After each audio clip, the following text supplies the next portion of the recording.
hemos escogido este coliseo de nuestra Universidad de Fuerzas Armadas, de la ESPE, por una razón especial. Creo que siempre cuando uno escucha a un nombre es importante recordar a quién se debe, ¿no? Y este coliseo tiene el nombre del general Miguel Iturralde, gran soldado de la patria, de nuestras queridas fuerzas especiales, que falleció en el cumplimiento de su deber. Realmente para mí es un placer enorme estar aquí con miembros de las tres fuerzas, con delegados de todos los rangos, en este ejercicio que es un ejercicio de transparencia, es un ejercicio de voluntad de diálogo, de intercambio abierto con todos ustedes. Y esto lo hacemos porque somos parte del mismo país, de la misma institución, del sector de la defensa, y tenemos un compromiso compartido de llevar adelante este proceso de fortalecimiento y de modernización de nuestras Fuerzas Armadas.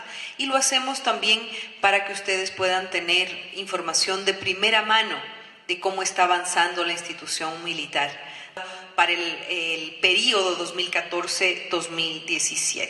¿Cuáles han sido los objetivos? Es fortalecer a unas Fuerzas Armadas que permitan su modernización y su adecuación a los nuevos escenarios de amenazas y factores de riesgo, que es lo que les comentaba. Y el segundo gran objetivo es poder poner en práctica e implementar acciones que permitan el fortalecimiento del sector de la defensa y el aporte a la seguridad integral en el marco del buen vivir y la cultura de paz. En lo que se refiere al tema de la defensa y la seguridad integral, necesitamos unas Fuerzas Armadas listas para responder a las nuevas amenazas en tiempos de paz. Entendemos la paz no como una ausencia de guerra, sino como un proyecto de consolidación de una convivencia pacífica, no solo en el Ecuador, sino a nivel regional. Eso es un mandato y un compromiso de nuestros presidentes en América Latina y el Caribe, que, como saben, firmaron esta proclama de la paz en La Habana, Cuba, en la última reunión de la Comunidad de Estados Latinoamericanos y Caribeños.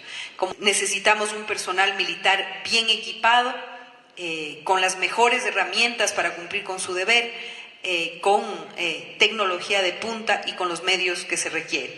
También necesitamos en este ámbito fortalecer y desarrollar nuevas capacidades para garantizar la defensa de la soberanía y la seguridad integral. El segundo ámbito que define a estas Fuerzas Armadas del siglo XXI es privilegiar la calidad de vida y la protección de derechos de cada uno de nuestros soldados, hombres y mujeres, y de la familia militar. Para esto, básicamente, ¿cuáles son las acciones? Construir, establecer las condiciones dignas para el personal de Fuerzas Armadas y de sus familias. Tenemos todo un plan para finalmente cerrar ese gran déficit de vivienda fiscal, un plan de reconstrucción y mejoramiento de las guarniciones militares, un plan de fortalecimiento de nuestro sistema de seguridad social, nuestros servicios de salud, que es un tema que también constituye un gran reto y ya veremos, y básicamente afincar también el bienestar del personal militar y de sus familias en estricto respeto y cumplimiento de los derechos humanos, de los principios de igualdad, con énfasis en la equidad de género y la interculturalidad.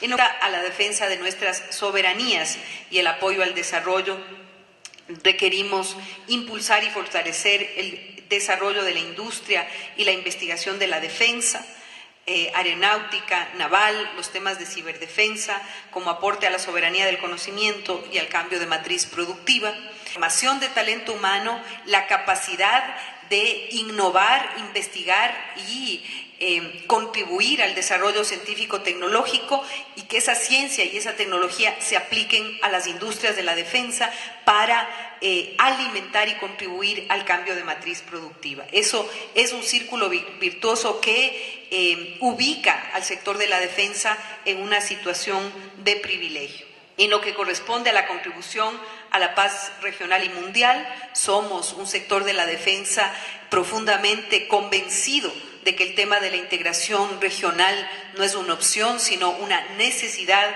de supervivencia. Hemos tenido una política clara de fortalecimiento del Consejo Suramericano de Defensa.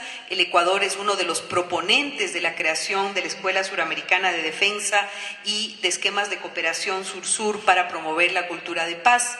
Ejemplos emblemáticos de la cultura de la cooperación sur-sur son nuestra acción, yo creo, transformadora en el hermano país de Haití a través del Cuerpo de Ingenieros del Ejército. Es el trabajo que estamos haciendo ahora en Cuba, ¿no?, para subsanar los daños causados por el huracán Sandy, en la reconstrucción de instalaciones universitarias y también en la elaboración de vivienda popular en Santiago de Cuba. Esa es la verdadera cooperación sur-sur. En lo que tiene que ver con la formación y el entrenamiento, una gran atención le hemos dado a potenciar nuestra formación y capacitación para que sea del primer nivel, para que continuemos siendo las Fuerzas Armadas quizá mejor preparadas en muchos ámbitos de todo el continente. Tenemos un plan de fortalecimiento de capacitación, estamos haciendo una revisión curricular para potenciar y mejorar la formación de nuestros soldados, de nuestras oficiales. He hecho un gran avance, pero tenemos un plan tremendamente ambicioso para los próximos años. En esto nos hemos asociado con la Secretaría de Ciencia y Tecnología para hacer que nuestros jóvenes profesionales militares puedan tener acceso a los centros de educación e información de más alto estándar a nivel mundial. Ya varios miembros de Fuerzas Armadas se están capacitando y se están formando en las mejores universidades del mundo a nivel de maestrías y doctorados. Y para esto, como el propio presidente ha dicho, no tenemos límite presupuestario. Es realmente tener nuestro personal de excelencia formado y capacitado en lo que se requiera, sobre todo en las nuevas necesidades que tenemos, por ejemplo, en los temas de ciberdefensa. Y en temas del fortalecimiento de nuestra institución militar, estamos privilegiando la transparencia, el cumplimiento de la ley y la Constitución, el cumplimiento de nuestros principios de equidad. Sabemos que la institución militar es una institución jerarquizada y así debe ser, pero en temas de igualdad de derechos y oportunidades debemos cumplir los principios constitucionales y los principios fundamentales, los derechos humanos. Somos una institución intercultural. ¿Qué quiere decir? A mí me enorgullece decir que más del 7% de los miembros de Fuerzas Armadas pertenecen al pueblo afroecuatoriano, que más del 7% de los miembros de nuestras filas militares pertenecen a pueblos y nacionalidades indígenas, y que tenemos que establecer los mecanismos, ¿no?, para generar espacios de convivencia intercultural y de respeto a los derechos fundamentales. Un compromiso también que hemos asumido con el mando militar es la intolerancia total a cualquier falta disciplinaria grave o a temas de corrupción en la institución. Ahora, ¿cuáles son la misión y las tareas de nuestras Fuerzas Armadas? La misión fundamental está consagrada en nuestra Constitución Política, en el artículo 158, que habla de la protección de derechos, libertades y garantías de los ciudadanos y ciudadanas, es decir, la responsabilidad de la institución militar, ¿no?, en participar en los temas de seguridad integral, como lo hemos venido haciendo, y lo hemos venido haciendo con excelencia y con profesionalismo. Y esta tarea irreemplazable y fundamental, que es la defensa de la soberanía y de nuestra integridad territorial. Eso se traduce ya en la práctica, ese mandato constitucional, en las acciones que nosotros hacemos de manera cotidiana. La protección de los espacios terrestre, aéreo y marítimo, la defensa y protección de nuestras zonas de seguridad y áreas reservadas. Recién el año pasado hubo una reforma al decreto 433 que amplía las zonas de responsabilidad de Fuerzas Armadas a zonas de nuestros proyectos estratégicos y otras zonas reservadas. El tema de control de armas, que es una responsabilidad directa de las Fuerzas Armadas, y el apoyo a otras instituciones del Estado, que son las que pues concretan la participación de Fuerzas Armadas en la seguridad integral. Son más de 20 instituciones con las que trabajamos de manera cotidiana y es caso operativo de nuestra Secretaría Nacional de Gestión de Riesgos. Cuando ocurre un riesgo, cuando erupciona el volcán Tungurahua, ahora que vamos a tener que enfrentar un fenómeno del Niño. El brazo operativo en el terreno de atención y cuidado a la población en situaciones de riesgo son nuestras Fuerzas Armadas. ¿Cuál es el brazo operador, por ejemplo, de la Agencia de Regulación y Control Minero, del ARCOM? Nuestras Fuerzas Armadas. ¿Cuál es el brazo operador de la Agencia de Regulación y Control Hidrocarburífero para combatir el contrabando de combustible? Nuestras Fuerzas Armadas. ¿Quién es el brazo operador en los procesos electorales y apoyo al Consejo Nacional Electoral? Nuestras Fuerzas Armadas, antes, durante y después de los procesos electorales. ¿Quién trabaja en apoyo a nuestro sistema de aduanas a nivel nacional? Las Fuerzas Armadas. ¿Quién opera en casos de situaciones graves en apoyo a la Policía Nacional?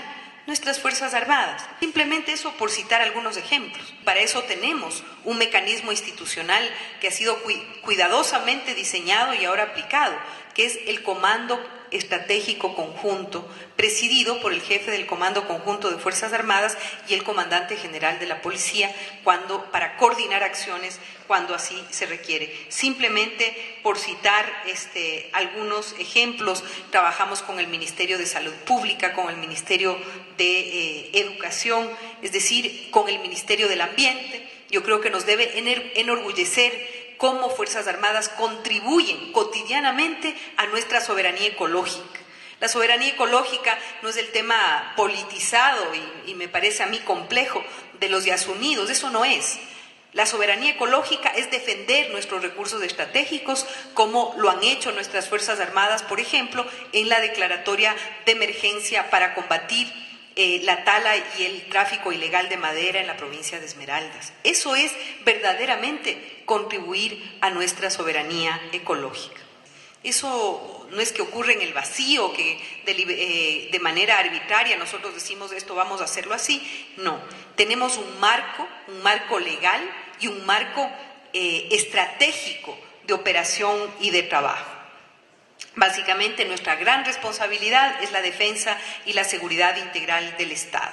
¿Cuáles son las herramientas con las que contamos? El Plan Nacional para el Buen Vivir, que es la gran herramienta de planificación del Estado. El Plan Nacional de Seguridad Integral, que es coordinado por el Ministerio Coordinador de la Seguridad y que hace acopio de los planes, estrategias y política pública de todas las instituciones que conforman el sector de la seguridad, desde el Ministerio de Relaciones Exteriores hasta el Ministerio del Interior, la Secretaría de Riesgos, el ECU 911, etc. Ese es un plan que hace acopio de los planes de trabajo y las políticas públicas de todas las entidades que conforman el sector seguridad. Nuestra agenda política de la defensa, y me enorgullece decir, estamos a punto de presentarla públicamente la próxima semana, ha sido el producto de un trabajo inteligente, prolijo, profesional de civiles y militares. Esa agenda política ha sido construida de manera colectiva y es una herramienta que, modestia aparte, debo decir, ha sido felicitada por el ministro de la Defensa de Brasil. Dicen que es un referente no solo para el Ecuador, sino para la región entera, por su innovación, por su visión. El ministro chileno que nos acaba de visitar hace un par de semanas pudo mirar nuestra agenda política y dijo esto es realmente importante y lo vamos a tener también como referencia para un nuevo momento que está viviendo Chile en términos de una nueva administración. Mental, la protección de recursos, fronteras, áreas estratégicas, el cuidado de la infraestructura crítica de Estado y el aporte que hacemos desde las Fuerzas Armadas a la seguridad integral. Esto es una suerte de los temas de calidad de vida. Rápidamente veamos cuáles serán las inversiones tanto en el mejoramiento de guarniciones militares. Estamos hablando de un monto total de 55 millones de dólares que invertirá el Gobierno Nacional en mejorar la infraestructura de guarniciones militares. Eso comprende construcción de dormitorios y cocinas, equipamiento de vivienda fiscal, recuperación de servicios básicos, vías, oficinas, herramientas, etcétera. Es decir, todo lo que signifique mejorar nuestras guarniciones militares.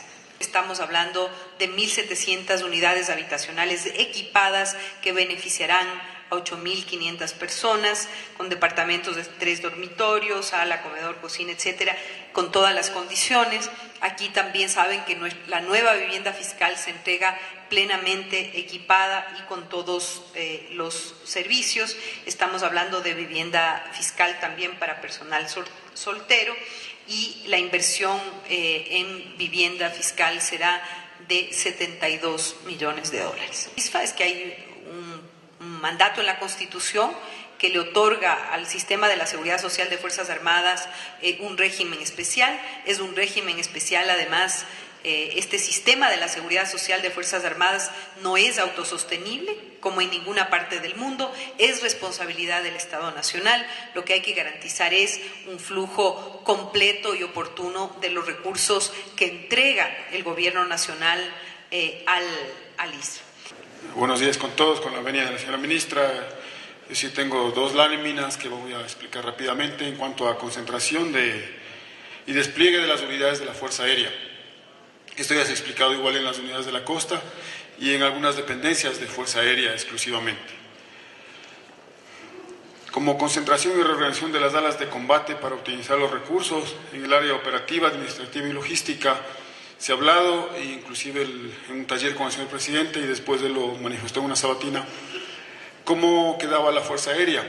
Allí todavía se hablaba de que quedábamos con 3 bases aéreas. Realmente quedan las bases aéreas, el ala 11 que estaba en Quito, que desde antes de esta reestructuración mismo, ya con el cierre del aeropuerto Mariscal Sucre, se trasladó a La Tacunga y está operando actualmente en La Tacunga.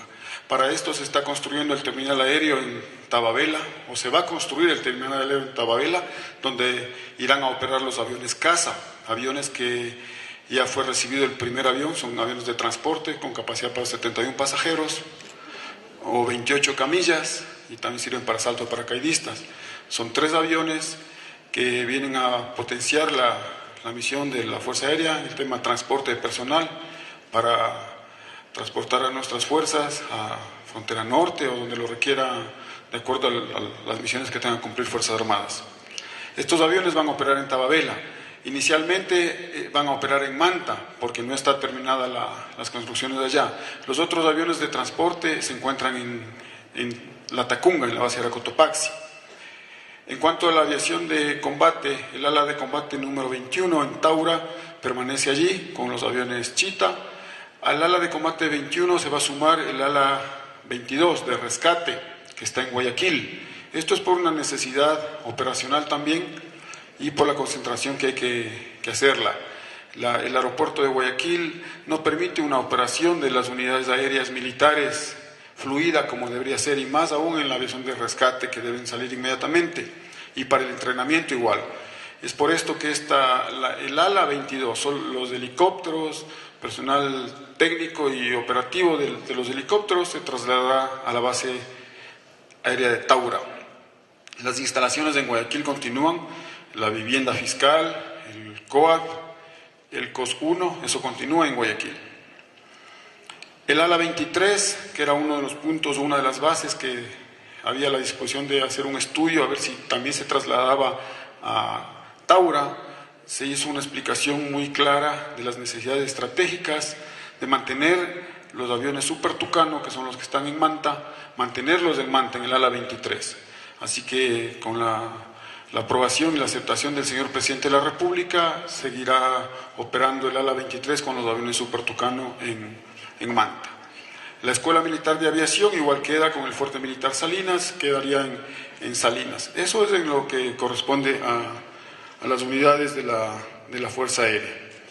Esta articulación entre infraestructura, medios o capacidad operativa y talento humano nos da un resultado de una necesidad, de acuerdo al actual escenario de riesgos y amenazas, de poder llegar a básicamente 34.500 efectivos para el año 2025. Las medidas que vamos a tomar en absoluto son retroactivas. El personal que estará y estará mejor con el plan de modernización. Cada uno de los miembros de Fuerzas Armadas tiene garantizado su carrera, su profesionalización, su capacitación, el bienestar de sus familias, su seguridad social de aquí y para siempre.